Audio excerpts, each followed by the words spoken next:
মৌসুমী বায়ুর অক্ষের বর্ধিতাংশ রাজস্থান, মধ্যপ্রদেশ, উত্তরপ্রদেশ, বিহার, পশ্চিমবঙ্গ ও বাংলাদেশের উত্তরাঞ্চল হয়ে আসাম পর্যন্ত বিস্তৃত রয়েছে।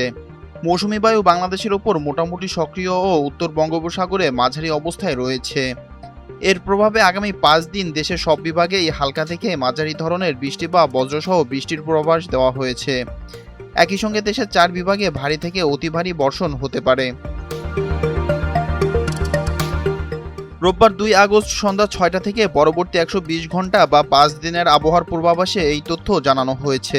আবহাওয়া অফিস জানিয়েছে, রোববার 2 আগস্ট সন্ধ্যা 6টা থেকে সোমবার 3 আগস্ট সন্ধ্যা 6টার মধ্যে রংপুর, ময়মনসিংহ ও সিলেট বিভাগের অনেক জায়গায় এবং রাজশাহী, ঢাকা, খুলনা, বরিশাল ও চট্টগ্রাম বিভাগের কিছু কিছু জায়গায় অস্থায়ীভাবে দমকা হাওয়া সহ হালকা থেকে মাঝারি ধরনের বৃষ্টি বা বজ্রসহ বৃষ্টি হতে পারে। সেই সঙ্গে রংপুর, ময়মনসিংহ ও সিলেট বিভাগের কোথাও কোথাও মাঝারি ধরনের ভারী থেকে ভারী বর্ষণ হতে পারে। এ সময় সারা দেশে দিন ও রাতের তাপমাত্রা প্রায় অপরিবর্তিত থাকতে পারে। এছাড়া সোমবার 3 আগস্ট, মঙ্গলবার 4 আগস্ট, বুধবার 5 আগস্ট এবং বৃহস্পতিবার 6 আগস্ট সন্ধ্যা 6টা থেকে পরবর্তী 24 ঘন্টায় রংপুর, ময়মনসিংহ ও সিলেট বিভাগের অনেক জায়গায় এবং রাজশাহী, ঢাকা, খুলনা, বরিশাল ও চট্টগ্রাম বিভাগের কিছু কিছু জায়গায় অস্থায়ীভাবে দমকা হাওয়া সহ হালকা থেকে মাঝারি ধরনের বৃষ্টি বা বজ্রসহ বৃষ্টি হতে পারে।